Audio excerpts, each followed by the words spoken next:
Hi ನಮಸ್ಕಾರ. Idea ನ್ಯೂಸ್ಗೆ ಸ್ವಾಗತ.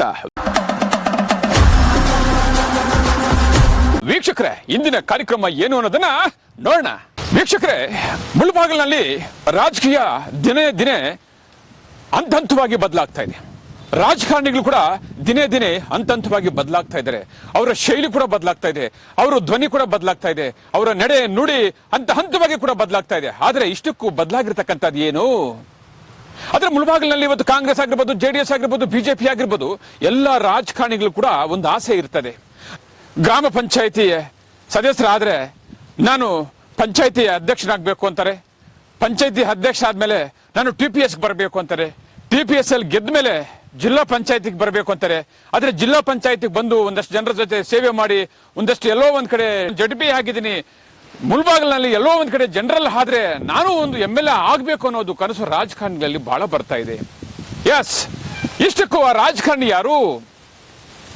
ತಾಲೂಕಿನಲ್ಲಿ ಸುಮಾರು ವರ್ಷಗಳ ರಾಜಕೀಯದಲ್ಲಿ ಗುರುಸ್ಕೊಂಡು ಜಿಲ್ಲಾ ಪಂಚಾಯತಿ ಸದಸ್ಯರಾಗಿ ಸುಮಾರು ಸೇವೆ ಮಾಡಿ ಈಗ ಮುಂಬರುವ ಜಿಲ್ಲಾ ಪಂಚಾಯತಿ ಚುನಾವಣೆ ಸಂದರ್ಭದಲ್ಲಿ ಎಲ್ಲೋ ಒಂದ್ ಕಡೆ ಪಂಚಾಯತಿಯಲ್ಲಿ ಜಿಲ್ಲಾ ಪಂಚಾಯತಿ ಚುನಾವಣೆ ಬಂದಾಗ ನಾನು ನಿಲ್ಬೇಕು, ಇನ್ ಕೇಸ್ ಏನಾದ್ರು ಅದರಲ್ಲಿ ಹೆಚ್ಚು ಕಮ್ಮಿ ಆದಾಗ ಮುಳುಬಾಗಿಲಿನಲ್ಲಿ ಜನರಲ್ ಏನಾದ್ರು ಬಂದ್ರೆ ನಾನು ಒಂದು MLA ಆಗ್ಬೇಕನ್ನೋ ಆಸೆ ಇವತ್ತು ಒಬ್ಬ ಪ್ರಭಾವಿ ಮುಖಂಡರ ಬಾಯಲ್ಲಿ ಕೂಡ ಬಂದಿದೆ. ಎಸ್, ಇಷ್ಟಕ್ಕೂ ಆ ರಾಜಕಾರಣಿ ಯಾರು? ಇವ್ರು ಹೇಳೋದು ಇಷ್ಟೇ ಅಲ್ಲ. ಮುಳುಬಾಗಿಲಿನಲ್ಲಿ 10 ದಿನಗಳಿಂದ TAPMC ಚುನಾವಣೆ ನಡೀತು. ಅದರಲ್ಲಿ ಕಾಂಗ್ರೆಸ್ ಜೈ ಬೇರಿತು, 11-12 ಜನ ಗೆದ್ರು. ಆದ್ರೆ JDSನವರು ಹಾಕಿರ್ತಕ್ಕಂಥ ಅಪ್ಲಿಕೇಶನ್ ವಾಪಸ್ ತಗೊಂಡ್ರು. ಇದು ಮುಳುಬಾಗಿಲು ಜನರ ಒಂದು ಸದ್ದು. ಆದ್ರೆ ಯಾಕೆ JDS ವಾಪಸ್ ತಗೊಂತು? ಯಾಕೆ JDS ಗೆಲ್ಲಿಲ್ಲ? ಕಾಂಗ್ರೆಸ್ ಯಾಕೆ ಗೆದ್ದಿತು? ಇದರಿಂದ ಏನಿದೆ? ಇದೆಲ್ಲ ಏನ್ ನಡೀತು? ಯಾಕೆ ಇವತ್ತು ಕ್ಷೇತ್ರದಲ್ಲಿ JDS ಶಾಸಕರು ಇದ್ರು ಕೂಡ ಸ್ಥಳೀಯ ಚುನಾವಣೆಗಳಲ್ಲಿ ಏನಾಗಬೇಕು ಸೋಲ್ತಲ್ಲ ಅಂತೇಳಿ ಜನರು ಅಂತಿದ್ರು. ಆದ್ರೆ ಇದು ಆಗಿದ್ದೇನು?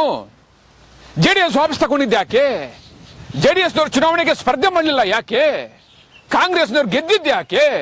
ಆದ್ರೆ ಇದರಿಂದ ಏನಾದ್ರೂ ಕುತಂತ್ರ ಇದೆಯಾ, ಅಥವಾ ಏನಾದ್ರೂ ಒಪ್ಪಂದ ಆಗಿದೆಯಾ, ಅಥವಾ ಏನು ಅಡ್ಜಸ್ಟ್ಮೆಂಟ್ ಆಗಿದೆಯಾ ಅನ್ನೋದು ಜನರ ಮತದಾರರ ಒಂದು ಸದ್ದಾಗಿದೆ.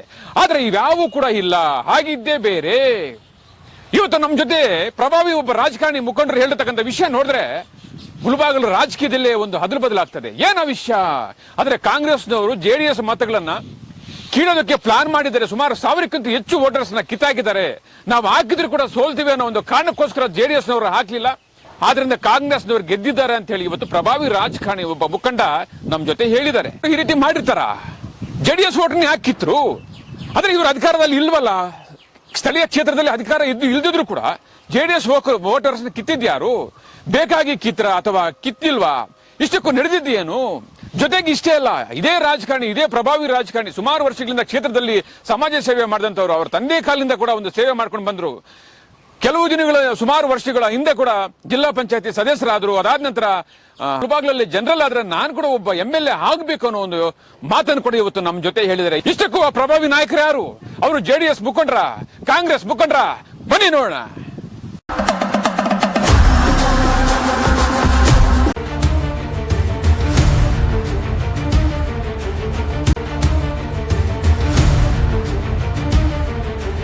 ವೀಕ್ಷಕರೇ, ನಮ್ಮ ಚಾನೆಲ್ ಅನ್ನ ನೀವು ಸಬ್ಸ್ಕ್ರೈಬ್ ಮಾಡಲಿಲ್ಲ ಅಂದ್ರೆ ಈಗಲೇ ನಮ್ಮ ಚಾನೆಲ್ ಅನ್ನ ಸಬ್ಸ್ಕ್ರೈಬ್ ಮಾಡಿ. ಮುಳುಬಾಗಿಲಿನ ಇಂಚಿಂಚು ಸುದ್ದಿಗಳನ್ನ ತಪ್ಪದೇ ನೋಡಿ. ನಮಸ್ತೆ. ಸೊ 10 ವರ್ಷಗಳಿಂದ JDS TAPMCಗೆ ಒಂದಷ್ಟು ಕಂಟೆಸ್ಟ್ ಮಾಡ್ತಾ ಇತ್ತು. ಎಲ್ಲೋ ಒಂದ್ ಕಡೆ ಸೋಲು ಗೆಲ್ಲಿತ್ತು. ಆದ್ರೆ ಈ ಬಾರಿ TAPMCಯಲ್ಲಿ JDS ನ ಕೆಲ ಸದಸ್ಯರು ಚುನಾವಣೆಗೆ ಹೋಗದೆ ಎಲ್ಲರೂ JDS ಕಾಂಗ್ರೆಸ್ ಮೆಜಾರಿಟಿಯಲ್ಲಿ ಬಂದಿದೆ. ಸೊ ಇದೇನಾದ್ರು ಅಡ್ಜಸ್ಟ್ಮೆಂಟ್ ಅಥವಾ ಏನಾದ್ರು ಸದಸ್ಯರು ಕೊರತೆನ ಅಥವಾ ಮತದಾರ ಕೊರತೆನ ಸರ್? ಅದೇ ಅಡ್ಜಸ್ಟ್ಮೆಂಟ್ ಬರಲ್ಲ. ಏನು ಸುಮಾರು ಒಂದು 1500 ವೋಟರ್ಸ್ನ ತೆಗೆದುಹಾಕ್ಬಿಟ್ರು. ಅದು ಪರ್ಪಸ್ ಆಗಿ ರಾಜಕೀಯ ಮಾಡಿದ್ರಲ್ಲಿ ಆ ಒಂದು ಹಿನ್ನೆಲೆ, ಆ ಕಾರಣದಿಂದ ಹಿಂದೆ ಸರಿಯುವಂಥ ಒಂದು ಕೆಲಸ ಆಯಿತು ಅಷ್ಟೇ. ಅಲ್ಲಿ ಏನು ಕಮಿಟಿ, ಈಗ ಆ ಕಮಿಟಿ ಏನಿರ್ತಾರೆ, ಕಮಿಟಿಯವರು ಲಾಸ್ಟ್ ಟೈಮು ಕಮಿಟಿಯವರು ಇದ್ರಲ್ಲ, ಅವರೇ ಸರ್ಕಾರದವರು, ಕಾಂಗ್ರೆಸ್ ಅವರು.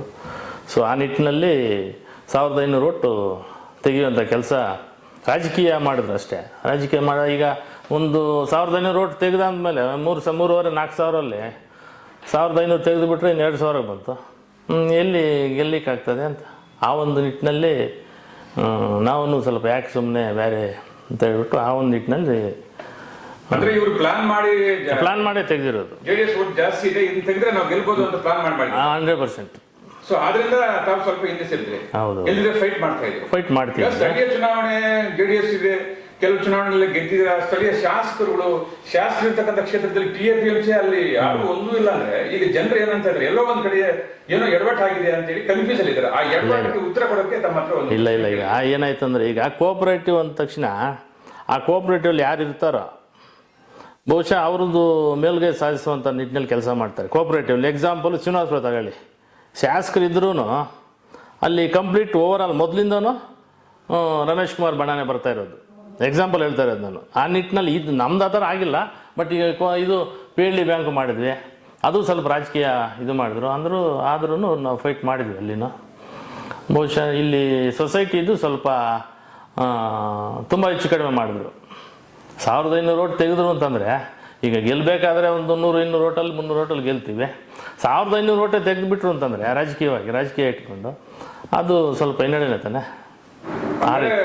ವೋಟರ್ಸ್ ಇಲ್ಲ, ಆ ಕಾರಣಕ್ಕಾಗಿ ಸ್ಪರ್ಧೆ ಮಾಡಲಿಲ್ಲ. ಬಟ್ ನಾವು ಸುಮ್ಮನೆ ಇದನ್ನು ಕಿತ್ತಾಡಿಕೊಂಡು ಇದು ಮಾಡೋದು ಯಾಕೆ ಅಂತ ಹೇಳ್ಬಿಟ್ಟು ಸುಮ್ಮನೆ ಎಲ್ಲ ರೀತಿಯಲ್ಲೂ ವೇಸ್ಟ್ ಆಗುತ್ತೆ ಅಂತ ಹೇಳ್ಬಿಟ್ಟು ಆಯಿತು. ಒಂದು ಸೊಸೈಟಿ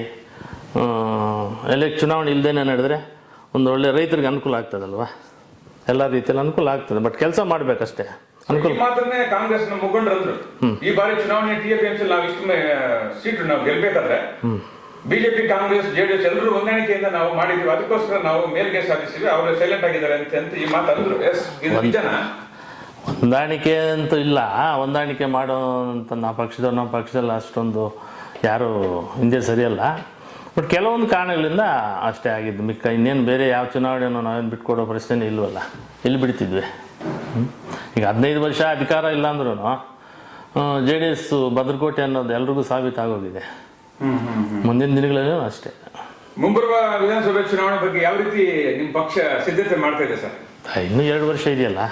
ಸ್ಥಳೀಯ ಚುನಾವಣೆ ಈಗ ಸ್ಥಳೀಯ ಚುನಾವಣೆ ಎಲ್ಲ ನಾವು ಒಗ್ಗಟ್ಟಾಗಿ 100% ಕೆಲಸ ಮಾಡ್ತೀವಿ.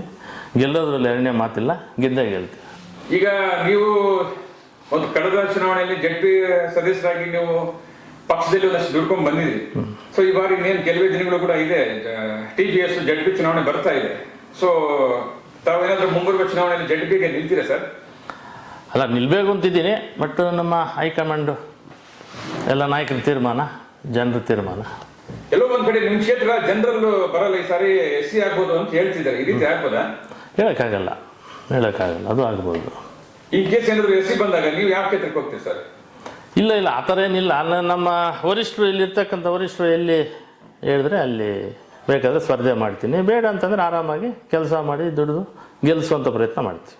ಇನ್ ಕೇಸ್ ಏನಾದ್ರು ಜನರಲ್ ಆದ್ರೆ ಅಲ್ಲೇ ನಿಲ್ತೀರಾ? ನಿಲ್ಬೇಕು ಅಂತಿದ್ದೀನಿ. ಜನ ಮತ್ತು ನಾಯಕರ ಒಂದು ಆಶೀರ್ವಾದ ತಗೊಂಡು ಮುಂದೆ ಹೋಗ್ತೀವಿ. ಸುಮಾರು ಒಂದು 30 ವರ್ಷ ನನ್ನ ರಾಜಕೀಯ ಪಯಣ.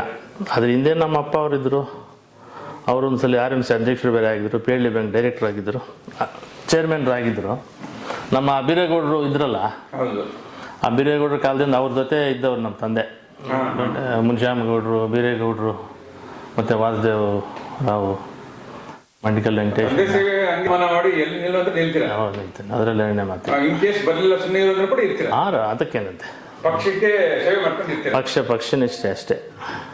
ಸರ್, ಈಗ ಚುನಾವಣೆ ಆಗಿ 2 ವರ್ಷ ಆಯ್ತು ತಾಲೂಕು. ನಮ್ಮ ತಾಲೂಕಿನಲ್ಲಿ ಸ್ಥಳೀಯ JDS ನ ಒಂದು ಶಾಸಕರಿದ್ದಾರೆ. ಸೊ ಎಲ್ಲೋ ಒಂದ್ ಕಡೆ ಜನ ಏನಂತಿದ್ದಾರೆ, ಎಲ್ಲೋ ಒಂದ್ ಕಡೆ ಕೆಲಸ ಕಾರ್ಯಗಳು ಕಡಿಮೆ ಆಗ್ತಾ ಇದೆ ಅಂತ ಹೇಳಿ ಜನ ಈಗ ಶುರು ಮಾಡಿದ್ದಾರೆ ಸರ್. ಆಗಿದೆ ಸರ್, ಇಲ್ಲಿ ಏನಾದ್ರು ಆಗಿದೆ? ಅಣ್ಣ ಇಲ್ಲ, ಈಗ ಇಷ್ಟು ಹೇಳ್ಬೇಕಂದ್ರೆ ಆತ್ನು ಕಷ್ಟಪಟ್ಟೇನೋ ಮಾಡ್ತಾವನೆ. ಬಟ್ ಈಗ ಸರ್ಕಾರ ಅನುದಾನವೇ ಬರ್ತಾ ಇಲ್ವಲ್ಲ, ಏನು ಮಾಡಿದಣ್ಣ? ಎಲ್ರಿಗೂ ಗೊತ್ತಿರ್ತಕ್ಕಂಥ ವಿಚಾರ, ಓಪನ್ ಸೀಕ್ರೆಟ್ ತಾನೆ. ಇಲ್ಲಿ ಅನುದಾನ ಎಲ್ಲಿ ಬರ್ತಾ ಇದೆ? ಸುಮ್ಮನೆ ಬರೀ ಮಾತುಗಳಲ್ಲಿ ಹೇಳ್ತಾ ಇದ್ದಾರೆ, ಕಾರ್ಯಗತ ಒಂದು ಆಗ್ತಿಲ್ವಲ್ಲ. ಸರ್, ಮುಂಬರುವ ವಿಧಾನಸಭೆ ಚುನಾವಣೆ ಎಲ್ಲೋ ಒಂದ್ ಕಡೆ ಮುಳಬಾಗಿಲು ಕ್ಷೇತ್ರ ಮೀಸಲಾತಿ SC ಇತ್ತು. ಸೊ ಎಲ್ಲೋ ಒಂದ್ ಕಡೆ ಚೇಂಜ್ ಆಗಿ ಜನರಲ್ ಬರುವಂತದ್ದು ಊಹೆ ನಡೀತಾ ಇದೆ. ಇನ್ ಕೇಸ್ ಏನಾದ್ರು ಮುಳಬಾಗಿಲು ಜನರಲ್ ಬಂದಾಗ, ಸೊ ಮುಳಬಾಗಿಲಿನ JDS ಪರಿಸ್ಥಿತಿ, JDS ನಲ್ಲಿ ಅಣಗರು ಹೊಸಬರು ಎಲ್ಲರೂ ಇದ್ದಾರೆ. ಸೊ ಯಾರಾದ್ರೂ ಜನರಲ್ ಆಗಿ ಫೈಟ್ ಮಾಡೋದಕ್ಕೆ ಯಾರು ಹೆಸರು ಏನಾದ್ರು ನಿಮ್ಗೆ ಗೊತ್ತಿದೆ ಸರ್, ಅಥವಾ ನೀವೇನಾದ್ರೂ ಕಂಟೆಸ್ಟ್ ಮಾಡ್ತೀರಾ ಸರ್ ಜನರಲ್ ಬಂದಾಗ? ಈಗ ಜನರಲ್ಲಿ ಬರಬೇಕಾದ್ರೆ ಬಹುಶಃ ಬಂದ ಮೇಲೆ ಅದ್ರ ಬಗ್ಗೆ ಯೋಚನೆ ಮಾಡೋಣ. ಅದು ನೀವು ಪ್ರಶ್ನೆ ಕೇಳ್ತೀನಿ. ನಮ್ಮ ಪಾರ್ಟಿಯಲ್ಲಿ ಸೀನಿಯರ್ಸ್ ಇದ್ದಾರೆ, ನಾನು ಒಬ್ಬ ಆಸ್ಪಿರೆಂಟ್ ಆದ್ರೂ ಆಸ್ಪಿರೆಂಟ್ ಅಂತ ಇಟ್ಕೊಳ್ಳಿ, ಪ್ಲಸ್ಸು ಸೀನಿಯರ್ಸ್ ಇದ್ದಾರೆ. ಈಗ ಅಧ್ಯಕ್ಷರಿದ್ದಾರೆ, ಕಣೆ ನಾಗರಾಜಣ್ಣವರಿದ್ದಾರೆ, ಕೆ ವಿ ಶಂಕರಣ್ಣವರಿದ್ದಾರೆ, ಮತ್ತು ನಮ್ಮ ಆನಂದ ರೆಡ್ಡಣ್ಣವರಿದ್ದಾರೆ, ಡಾಕ್ಟರ್ ಪ್ರಕಾಶ್ ಅವರು, ಇನ್ನೂ ಹಲವಾರು, ಯಾಕಂದರೆ ಎಲಿಜಿಬಲ್ ಇರ್ತಕ್ಕಂಥವ್ರು. ಅದಕ್ಕೆ ಹಾಂ ಇದ್ದಾರೆ. ಬಟ್ ಜನರ ತೀರ್ಮಾನ ಆ್ಯಂಡ್ ಹೈಕಮಾಂಡು ಜಿಲ್ಲಾ ಮಟ್ಟದಲ್ಲಿ, ರಾಜ್ಯ ಮಟ್ಟದಲ್ಲಿ ಯಾವ ರೀತಿ ತೀರ್ಮಾನ ತಗೋತಾರೋ ಎಲ್ಲ ರೀತಿಯಲ್ಲೂ ಅದಕ್ಕೆ ಸ್ಪಂದಿಸ್ಕೊಂಡು ಹೋಗುವಂಥ ಕೆಲಸ ಮಾಡಬೇಕಲ್ವಾ.